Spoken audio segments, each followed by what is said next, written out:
Hi, everybody. I'm Lisa Condon, and I am back again with one of our amazing authors for Stepping into Gratitude, the book that is coming out on November 8th of this year. And I'm very, very excited to be here with one of my very long-standing, long-term, started off as colleague, became a friend, became a real trusted friend over the years, Tara. So, Tara, I would love if you could just introduce yourself to everybody listening and watching today and just tell them a little bit about who you are.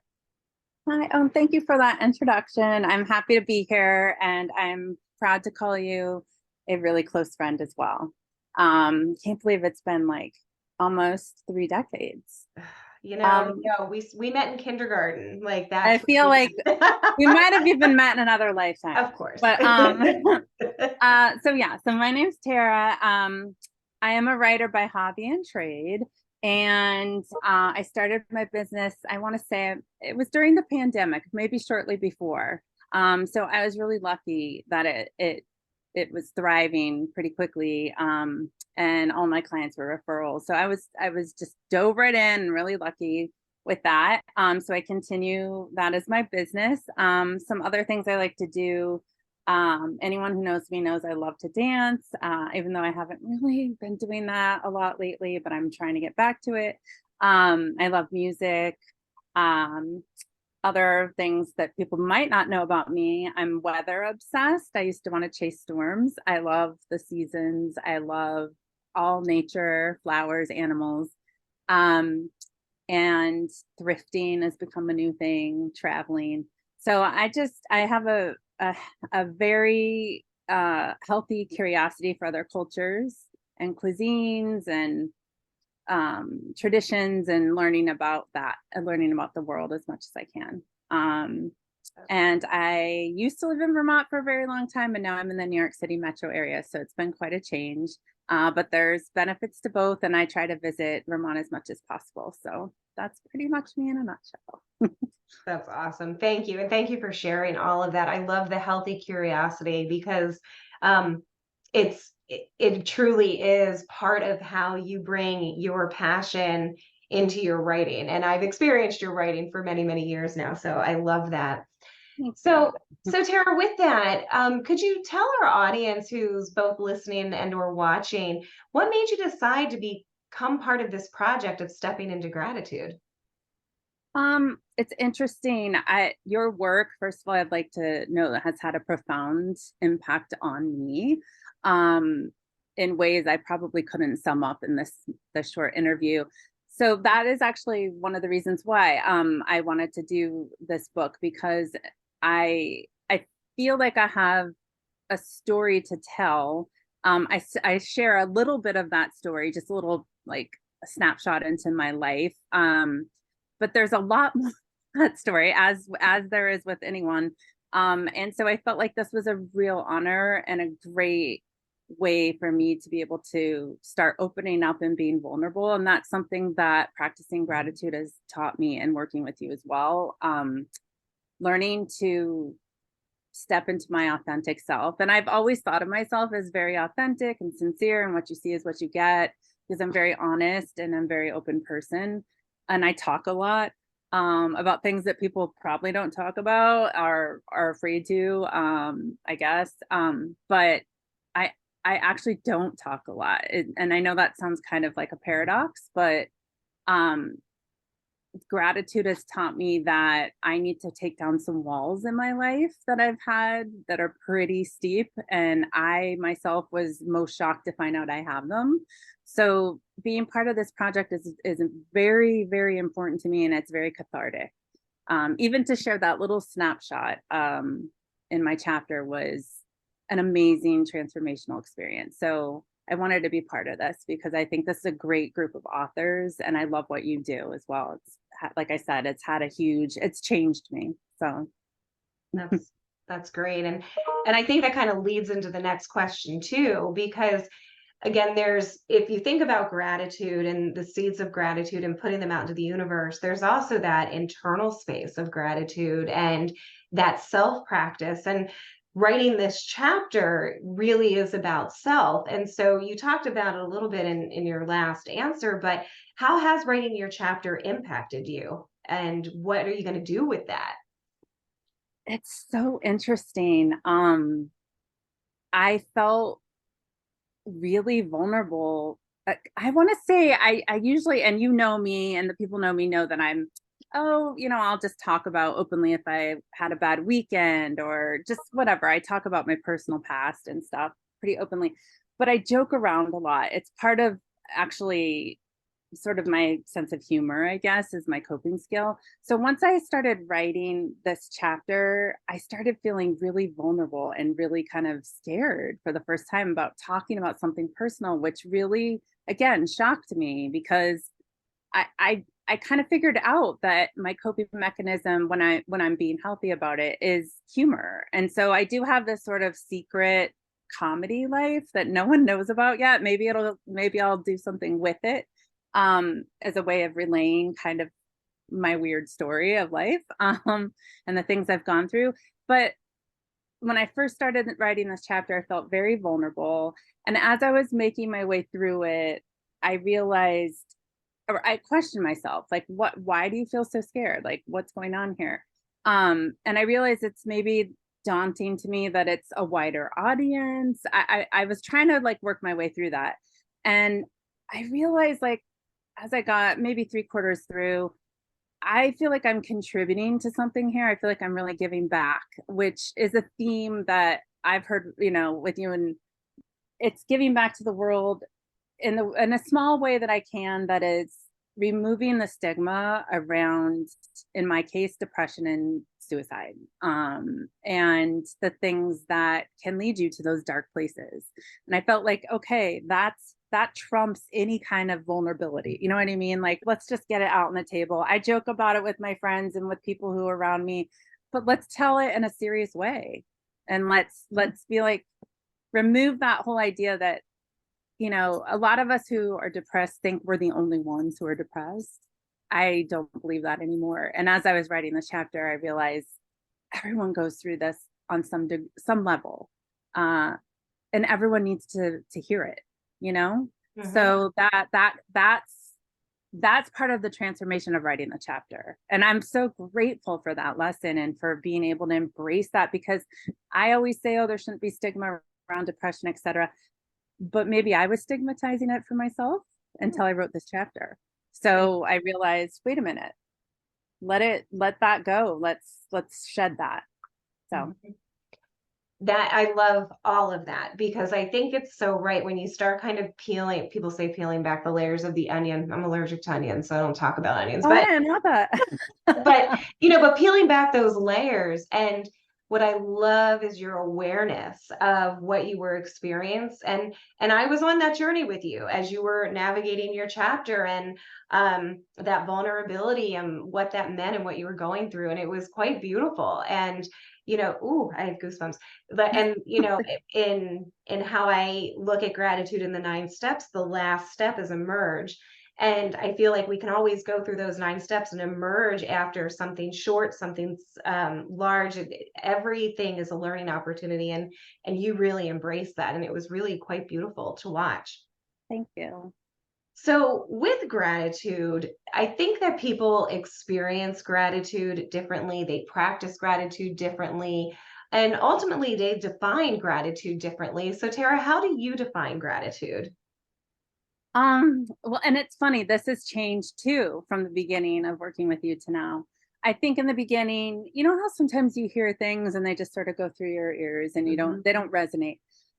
So gratitude to me used to be like, oh, it's a thank you. It was very, very like, it wasn't multifaceted in my mind, even though I'm a grateful person. And this is another unearthing of something that I discovered through this process of myself, is that, oh my gosh, I am such a grateful person. And I'm not trying to like, put a toot my horn or whatever, but I realized like I think it's going to sound a little funny.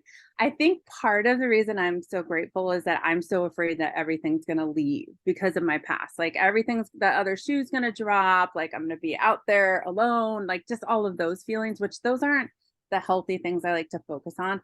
the healthy things I like to focus on now, and what I've learned from this process, is I can reframe things with gratitude. And that is hugely important, especially in my life, because I tend to go to the worst perspective. Like, I'll be black and white about everything. It's either catastrophe or it's elation. It's kind of the struggle for me. And gratitude has taught me that when something bad happens, meaning a rough patch, or maybe I got bad feedback on something, or just something crappy happens, like your car broke down, or just little things. They're not really big things, but to me, my mind sort of, stacks them up into big things. I'm able to lean into gratitude. And what that means and what that looks like very viscerally is I look around, I see my pets. I see I have a roof over my head. I see the tree outside my window and it's rustling in the breeze. And these little things, I see a flower. I'm not kidding. Like, those little things will start to make me shift my perspective. And that's what this has done, is that I'm able to sit myself into this spectrum of life in a place that's appropriate to what is happening around me, if that makes sense. So like, you have a bad day, you missed a deadline or something, and the world isn't ending. Look around you, like, see what the good things are in your life. And that, to me, now that makes total sense. Like, gratitude, that's what it means. It's like, and then your whole context shifts, and your mind, your heart, everything starts to align, and you feel, that feeling of relief, like, okay, it's going to be okay. And that is mega in my life, because that's hard for me to get to that spot.